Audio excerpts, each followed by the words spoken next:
Halo adik-adik, apa kabar adik-adik? Selamat hari Minggu ya untuk adik-adik yang ada di rumah. Bagaimana kabar adik-adik? Kak Fani berharap sehat selalu ya. Pagi hari ini, jumpa lagi dengan Kak Fani yang akan memimpin pujian pada hari ini. Sudah siap adik-adik? Kalau sudah siap, yuk Kak Fani mau undang adik-adik yang ada di rumah bangkit berdiri. Kita mau nyanyi lagu Mari Kita Bersukaria.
Adik-adik, mari kita satu dalam doa.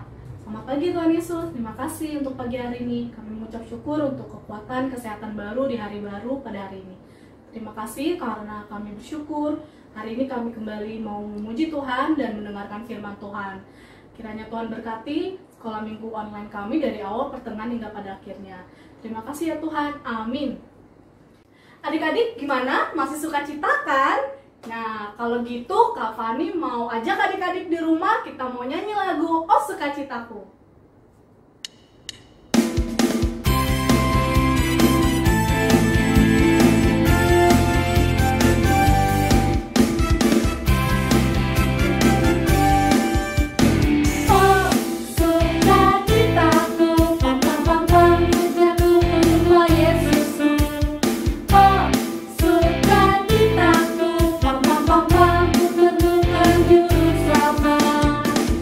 Dia mengasihi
mau mendengar firman Tuhan. Firman Tuhan pada hari ini kami yang akan bawakan.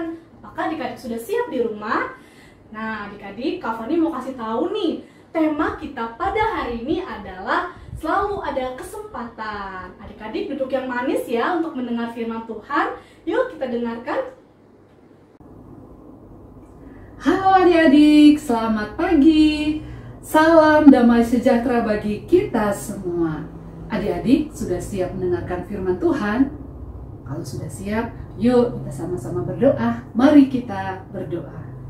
Tuhan Yesus yang baik, kami bersyukur buat kasih Tuhan yang Tuhan selalu nyatakan dalam hidup kami. Dan saat ini ya Tuhan, kami bersyukur karena Tuhan masih memperbolehkan kami untuk mengikuti ibadah sekolah minggu kami. Dan saat ini juga Tuhan, kami akan mendengarkan firman-Mu. Berkati kami, mampukan kami Tuhan untuk memahami dan mengerti firman Tuhan yang kami dengar saat ini. Di dalam nama Tuhan kami Yesus Kristus kami berdoa. Amin. Adik-adik, tema kita hari ini adalah selalu ada kesempatan. Nah adik-adik, suatu kali Papa dan Mama Adit memberikan pesan kepada Adit bahwasannya Adit boleh main layang-layang tetapi hanya 2 jam setiap hari. Namun Adit yang baru suka bermain layang-layang tidak ingat lagi pesan Papa dan Mamanya karena Papa dan Mama bekerja.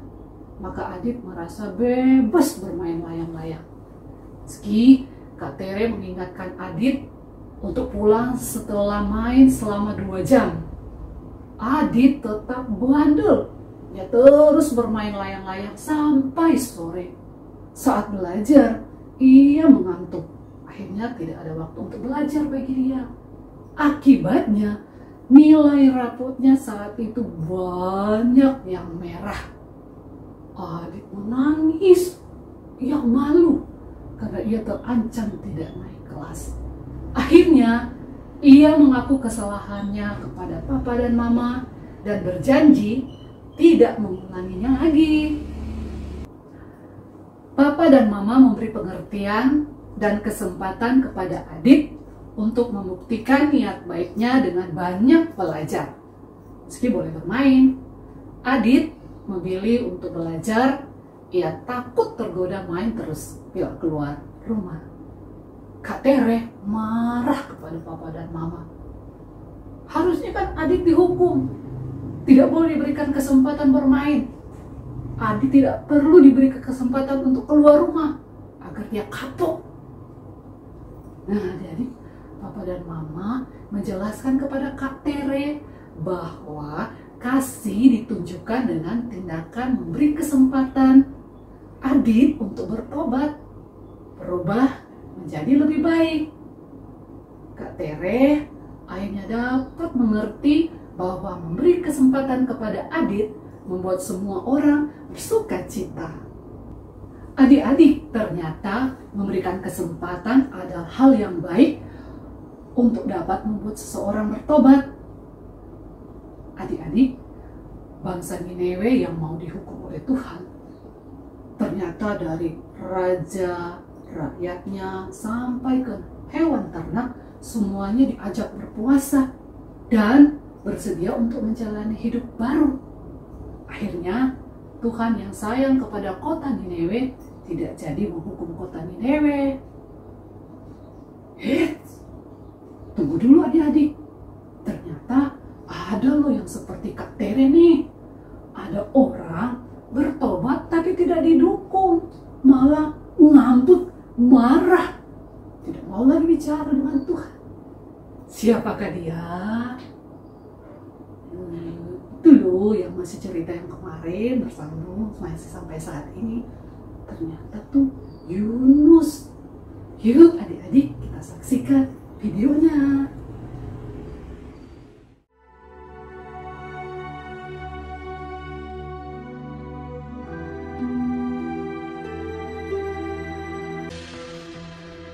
Niniwe adalah sebuah kota yang mengagumkan besarnya.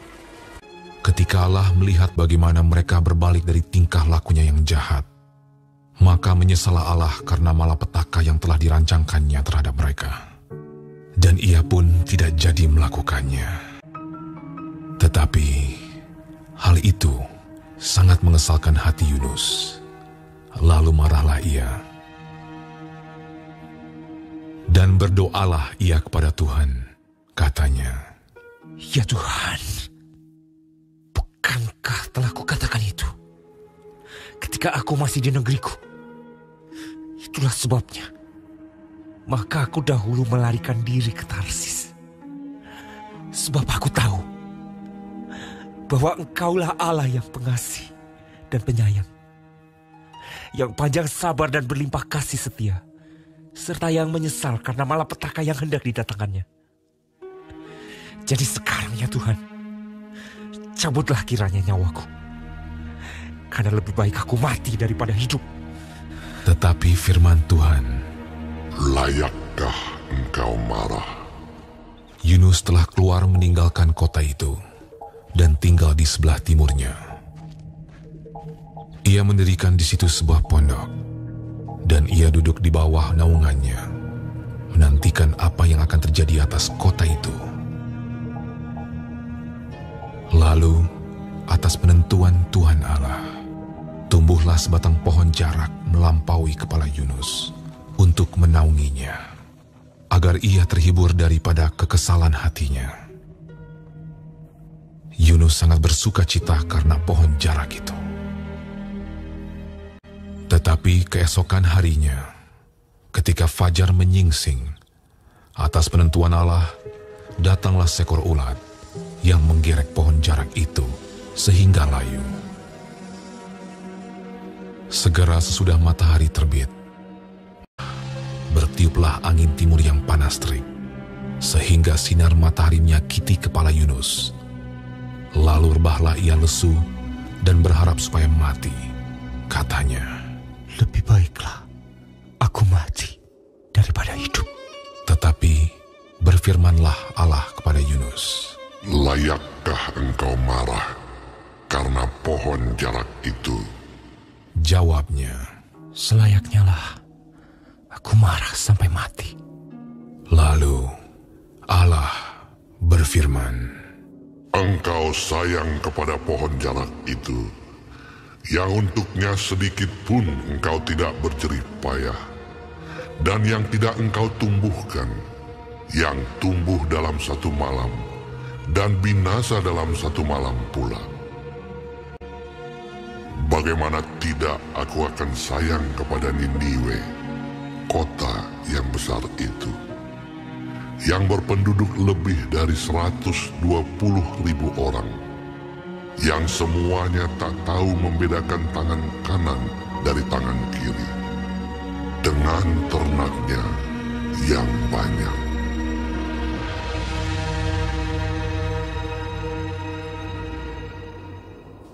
Adik-adik sudah nonton kan videonya? Nah, dulu Yunus dia marah karena kota Niniwe tidak dihukum oleh Tuhan. Padahal kan Tuhan itu sayang kan kepada kota Niniwe karena kota Niniwe sudah bertobat. Nah, adik-adik, ternyata Tuhan sayang kepada semua manusia. Barang siapa bertobat dan mau berbuat baik, maka Allah mengampuni. Allah memberikan kesempatan kedua bagi siapa saja yang bertobat. Karena itu, yuk adik-adik, mari kita bersuka cita ketika ada seorang yang bertobat. Nah, adik-adik, cerita kakak hari ini sampai di sini. Yuk adik-adik, kita bersama-sama Papa atau Mama menyanyikan lagu Mazmur yang terdapat dalam Mazmur 145. Kita nyanyikan refnya ya. Ajak ya Papa dan Mama menyanyi bersama-sama ya.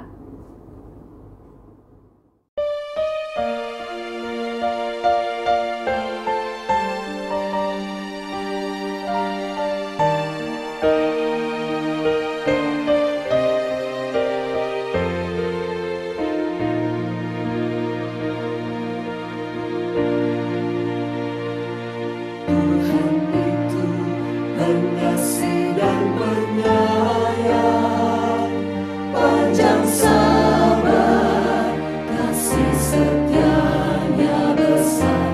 Tuhan itu baik bagi semua orang, penuh rahmat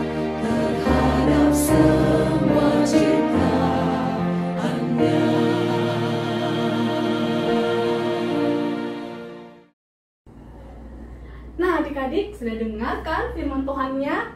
Oke adik-adik, kita sudah mau mengakhiri ibadah sekolah minggu kita pada hari ini. Sebelumnya Kak Fani mau mengingatkan untuk persembahan adik-adik untuk dititip ke mama papa ya. Nanti biar mama papa yang bawa ke gereja. Oke? Oke, kalau gitu sebelum kita mau akhiri sekolah minggu kita, Kak Fani mau ajak nyanyi satu lagu lagi, judulnya KASIH, Kasih. Ayo adik-adik yang di rumah bergerak, kita semua bangkit berdiri.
Selesailah sekolah minggu kita pada hari ini adik-adik. Oke, sampai jumpa minggu depan ya di ibadah sekolah minggu kita GKI Jati Bening secara online. Oke adik-adik, jaga kesehatan ya. Tetap selalu pakai masker dan jangan lupa untuk tetap selalu cuci tangan. Oke, kalau begitu bye-bye. Salam dan terang. Jaga